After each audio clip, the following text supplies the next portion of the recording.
Assalamualaikum warahmatullahi wabarakatuh. Perkenalkan, nama saya Irsa Mitra. Saya dari kelas PJKR 6A dengan NIM 1805111666 dengan dosen pembimbing Pak Rola Anggalardika, SPD MPD HIPOP. Di sini saya sedikit menjelaskan tentang pengertian biomekanika, fungsi biomekanika, definisi hukum kesetimbangan 1 dan contoh olahraga, definisi hukum kesetimbangan 2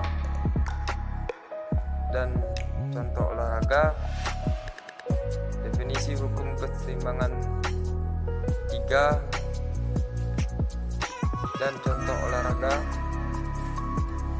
definisi kesetimbangan 4 dan contoh olahraga, dan selanjutnya definisi hukum kesetimbangan 5 dan contoh olahraga.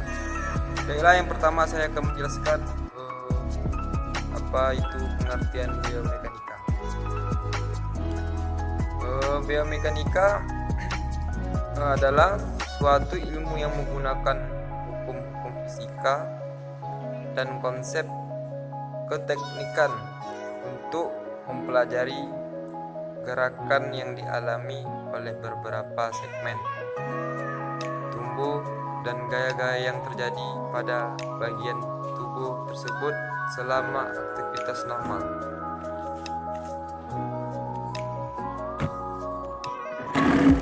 Secara fisik, biomekanika terdiri dari dua kata, yaitu bio dan meka.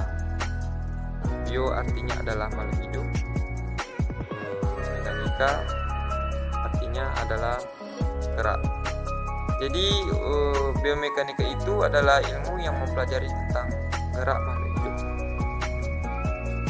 Biomekanika, jadi disimpulkan biomekanika itu ilmu olahraga yang menerapkan prinsip-prinsip mekanika terhadap struktur tubuh manusia pada saat melakukan olahraga.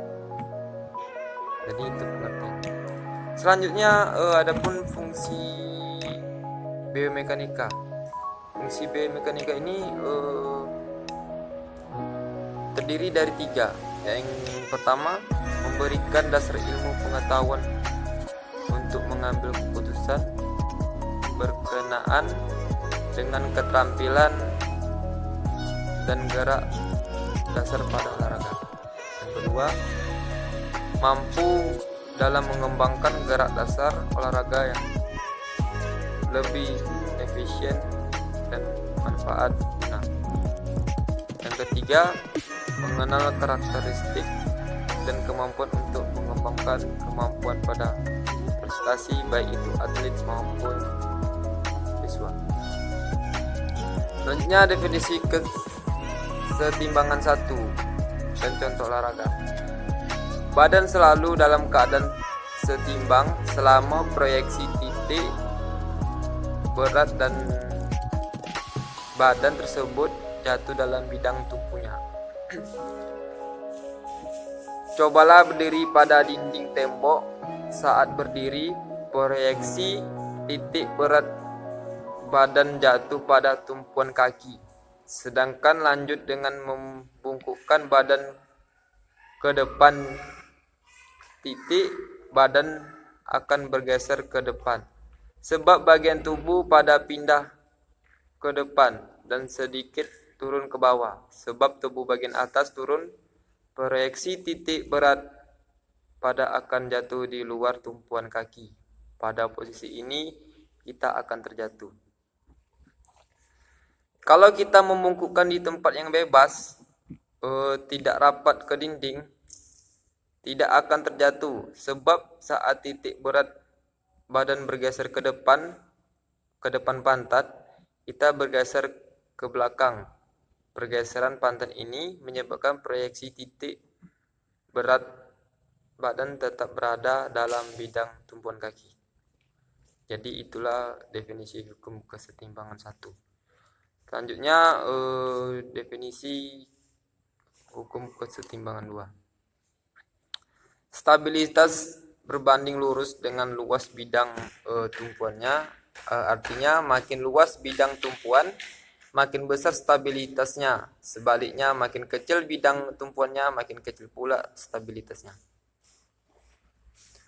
Coba berdiri dengan kedua kaki dibuka selebar 30 cm, kemudian buka kaki lebih lebar lagi menjadi 60 cm.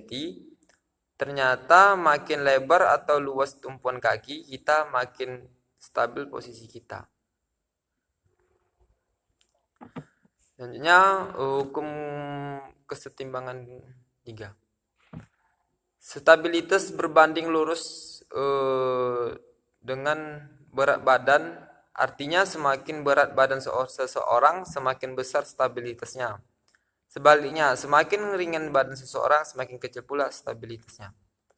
Nah, contohnya pada pertandingan tinju, ada kelas-kelas berdasarkan kategori berat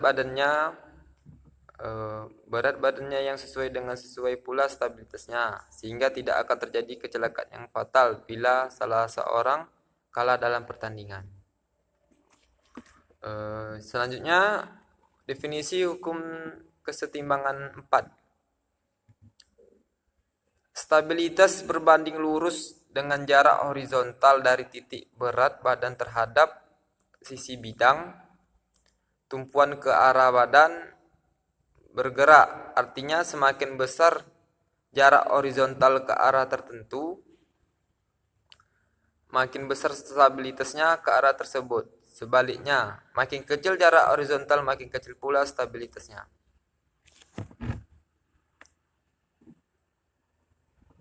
Perhatikan orang-orang yang sedang melakukan tarik tambang.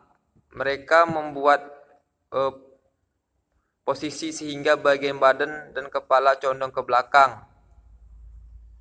Sedangkan kaki yang satu dijulurkan ke depan. Sedangkan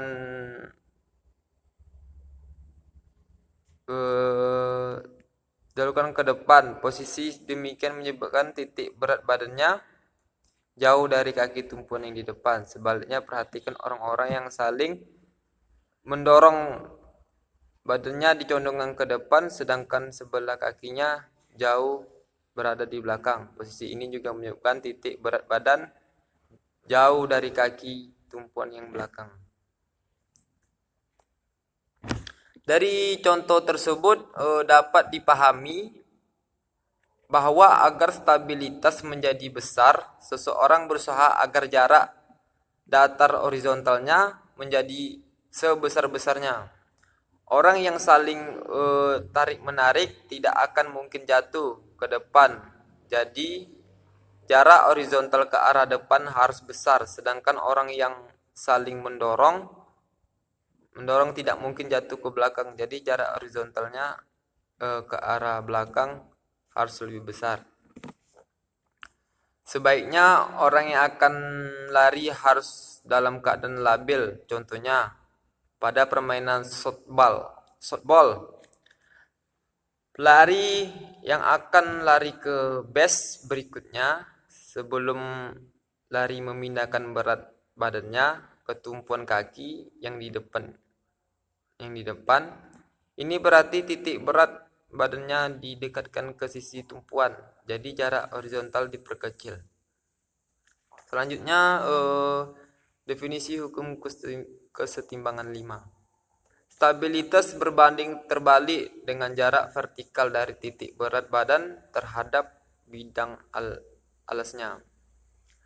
Artinya makin besar jarak vertikalnya, makin kecil stabilitasnya. Sebaliknya makin kecil jarak vertikalnya, makin besar stabilitasnya. Contohnya seperti pertandingan gulat. Lawan yang akan dibalik selalu berusaha agar badan rapat ke matras sehingga jarak vertikal menjadi sekecil-kecilnya. Jarak vertikal yang kecil berarti stabilitasnya besar. Itulah tadi sedikit penjelasan tentang biomekanika. Lebih dan kurang saya Esa Mahendra mohon maaf sebesar-besarnya. Saya akhiri. Wassalamualaikum warahmatullahi wabarakatuh.